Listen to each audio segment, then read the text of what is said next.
Well, I hope you guys are doing great. I don't know how well you can see me. It's so sunny. It's actually sunny for once. It's here where I live at, it's rained every day for over a month. And today and yesterday is actually sunny, and it's 65 degrees in January. That never happens. But today we're actually going to check out my buddy Chris's 1968 Dodge Charger build. I'm on a little back road here. I hate this road going to my buddy's house. It sucks. But if my voice sounds different, I'm sorry. I'll put it this way. I hope you guys are having a better start to 2019 than I am. My son's been sick. Marissa's been sick. I've been sick. I'm just now getting my voice back. My son's also, a couple of days ago, had to go to the emergency room. He's highly allergic to milk, eggs, and peanuts. And he got one of those on him, or he digested one a little bit. Good stuff. Had to give him an EpiPen. Marissa gave him an EpiPen while I helped hold him. And it was pretty scary. I hope you, as parents, if any of you are parents, you don't have to give your kid an EpiPen and watch them suffer for a few minutes, because, man, that's just rough stuff. But I want to check out my buddy Chris's, whoa, a little slick there. We're going to check out my buddy Chris's car, though. I hate going through here. It's always, this is going to my buddy's driveway. If you guys can see that, I know it's really bright sunny, but this is the driveway to his house. You got a pond over here, and you got one over here, and you're like in this little bitty ravine right here. Every time I come through here, I see that old Impala sitting there. It just kills me. There's two more sitting right over here. I know they're probably rotted and no good, but I see them there all the time. They've been sitting there for years. So we made it out here at my buddy John's shop. This is Chris's 68 Dodge Charger. They got the whole underside all undercoated and everything. Looks good. Actually, what they use, bed liner. Then they use Matt's underneath this truck over here hanging out, doing some work underneath the old Dodge. But they use bed liner. That's my buddy John's little trick he does on them. It looks really good underneath there. It's kind of crazy that I'm underneath the 68 Dodge Charger. But it's coming along. This is for all you guys have been asking about it. Looking pretty good. Can't complain. Chris is really excited about it. Matt's excited about it. I'm excited about it. But we've been hanging out here. I haven't really filmed anything because just kind of hanging out. Still can't really talk really well. I've been sick. We got Matt's sister here, Kat. He's been hanging out with us for a little while, but this is it. Looking good. He's getting through it a little bit. Holidays kind of slowed him up. All right, we made it into his other. Okay, so anyway, we made it into his other shop, his little stash, I guess. This is rotisserie. What is this car again, Matt? It's a 1970 Plymouth Cuda, 446 pack. It is plum crazy purple. It's automatic on call. Black interior, black top. Black interior, black vinyl top. Shaker hood, stripe delete. This is one of John's cars he has in his little storage area here. He started working on it a little while ago, but he's been doing customers' cars. He hadn't had a chance to get back to his stuff. Pretty cool stuff. And what was this? This was his GTX, wasn't it? This is a 1968 Plymouth GTX. Black top. Right now the color is gold. Was it always been gold? It was a gold car originally, yes. Okay. And y'all remember this is Hemi engine here. We started up for you guys a while back. I know a lot of y'all like that. Has a couple engines in the back. I'll show you guys this real quick. Well, these are 440s, aren't they? Yeah, I remember that he has that 440 with the blower on it, the Roots blower. Yep. And this is the one he had on the engine stand forever, wasn't it? That is I think a 76. 440? 440. What is that one with the Roots blower? I can't remember. I thought he had the Roots blower on this one. I don't know. I can't remember everything. It's been a little while. Is the 446 pack for the Plum Crazy 70 car. 70 car. He has a few little things stashed away. I'm not going to show you all of them because he knows where everything is. I don't want to dig through another man's stuff, but he has a few cool things laying around. All right, we're down here with John Wayne. This is his Plymouth Duster, my buddy John's. He just built. I think he's going to sell this. It's a 74 Duster. Yeah, I was thinking it was 73 for some reason. This is a 74 Duster with a 340 in it. He built it. He's going to sell it. He's talking about selling. I don't know if he is or not, but pretty cool car. It's really nice. He did a really good job on it. He just finished this a while back. It's just been sitting. Oh, he already took it to the car show and got a trophy. So it's pretty clean, really nice. He did a good job. I mean, this thing, I remember he had this thing tore all the way down to nothing. And now look at it. It's amazing. What do you think about it, Rusty Nail?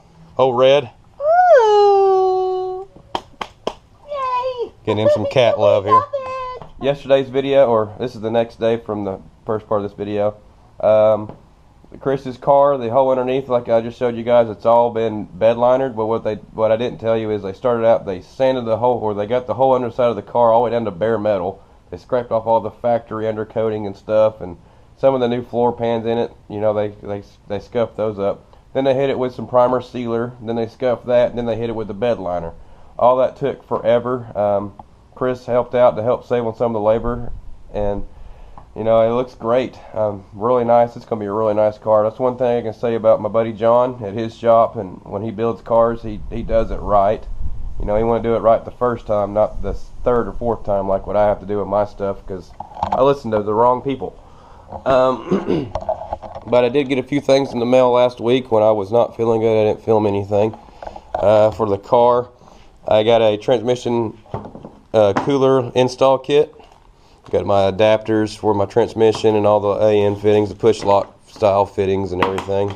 Got all that stuff. I got me a new transmission cooler. This is from Summit Racing. This is their brand. It's a 14-inch dual pass cooler. Really nice thing. One thing I do recommend you doing when you get these is check inside here. I took compressed air and blew inside these things, and chunks of cardboard came out. Little pieces of cardboard, you know, little pieces of the cardboard box that came out. So I ended up flushing it out with brake cleaner and blowing back and forth through it, getting it as clean as I can possibly can, because I don't want that in my new transmission. That would suck. Excuse me. I also got a GM governor calibrator kit for the transmission, so I can adjust my shifts, because I never really did that with my other one. It didn't really shift right. I was just kind of lazy with that. And I also ended up getting a wideband air fuel ratio sensor. I'm going to take this exact sensor. I got my bung and all that stuff, and I'm going to be able to use it on fell there. I'm going to trade it out from my car to my buggy. I'm not going to make it a permanent fixture on both the cars. I'm just going to use it as a tuning reference for me to tune both these. I'm going to use the steel bung on the exhaust on my buggy here. I'm going to put it somewhere like right here.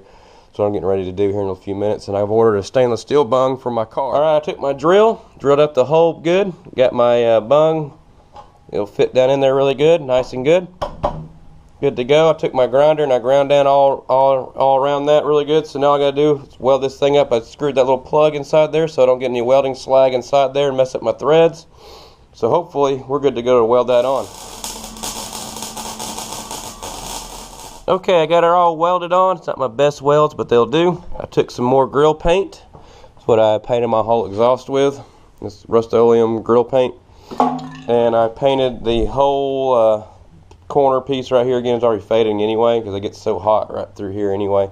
So I repainted all this. I'm going to let it sit here and cure for a few minutes, and then we'll hook up the gauge, fire this thing up, see what it reads. Well, this thing's been sitting here running for the last 10 minutes idling.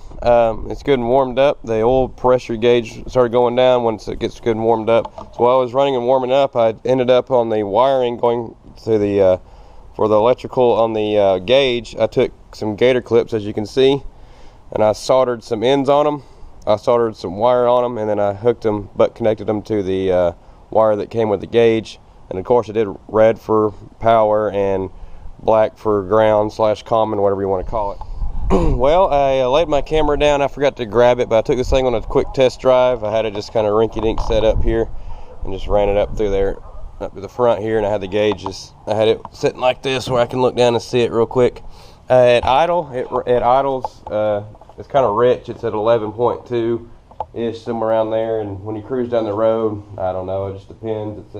It goes from 13 to 16 in and out, just depending on your throttle and your RPM. So I got some tuning to do on it. I found a spark plug out. It's coming out of the neighborhood, and it kind of seemed like it was running on 3 cylinders. So got a plug fouled. Still really warm. So I'm going to have to order a new set of plugs for it coming soon. But hey, it's a start. So I'll get a new set of plugs coming for it. I'm thinking about the reason why I'm getting all this stuff set up is I'm going to try to take it to my buddy's dyno shop. We're going to hook it on the dyno and see what it runs. We'll tune it, go through everything, and get it as best we can. Run on the dyno and see what it'll run, because they haven't ever done an air-cooled engine. They kind of want to see what it'll do. Well, I took my spark plug cleaner. I cleaned all 4 plugs. I ended up getting my jet's out. I'm going to try to jet down the idle jets real quick just to see what it'll do. Can't hurt anything. Well, I put the plugs back in it, fired her up. She ran great. I was going to film while I had it running, but I ended up getting the hiccups. I don't ever get the hiccups. That was really weird. But the air-fuel ratios now at idle is like 11.9. I can live with that for right now. I'm not going to tune it a whole lot because it is still winter time here, and the humidity here is it's in the 30th percentile, which around here where I'm from, I'm used to 90s to 100. So I'm not really going to spend a whole lot of time tuning it because it's going to be changing. Well, it's been a few days later. I'm going to finish this video out. I got my mom's Chevy Trailblazer here. It's a 2006 Trailblazer. Got a new shifter cable. Hers broke the other day. So I'm going to tear this thing apart. I'm just going to move really quick. It is 8 o'clock in the morning. It is 27 degrees with 90% humidity equals really cold outside. So I'm not even going to film a whole lot of this. I'm just going to get trucking. Well, it's been a few minutes. I'm sitting in the car warming up. I ended up not putting the new shifter cable in. I just went down to the local auto parts store and got a Dorman help me kit. There's the part number. You guys can see that. I ended up putting just a new little bushing on here. This is a common problem with these, is bushing wears out, either this one or the one on the transmission. But I popped a new one in there with a pair of channel locks. Just popped it in place with the channel locks and a short socket. And then I just popped it right on here. It's on there good and tight, shouldn't go anywhere. One thing I did realize on this car, the top part of the console, someone's been in here before. They ended up, these things have these little plastic tabs or whatever, you can see right there. I don't know if you can see that. But what they do is they'll, for some reason, I don't understand. If this is a Toyota or a Honda, this thing would come apart up here at the top. But I knew these didn't because I've done a lot of these shifter cables before. So when I took this this part of the armrest out to get to these bolts down here, there's two bolts down here at the bottom for that, 2 7s. And I took these 2 screws out. I took the 2 7s out right here. I noticed that this whole top part moved when I took all that apart, and I was like, what in the world? So I took the shifter loose. There's an Allen on the front of the shifter, and the whole thing just slid right off. So someone's been in here before and they broke all these tabs. So I'm going to take some JB Weld. I went and got her while I was at the parts store. Got some JB Quick. I'm going to mix that up, and then when I put this all back together, it'll sandwich down. It should be good to go. Well, car's all back together. Everything's good to go. Works pro again. She has all her gears, so we're good to go. Well, I'm glad my mom's car is done. I just went to work. I just now got here. I don't know what that noise was, but anyway, I'm really liking this. It's still kind of lightish outside. It's not totally dark yet. I'm really enjoying that because it's letting me know that springs are coming. But anyway, that's it for this video. Hope you guys are doing great. Hope you guys liked it. Click the like, subscribe button if you haven't already. And I guess I'll see y'all next time. Be good to one another and enjoy life while you got it. See ya.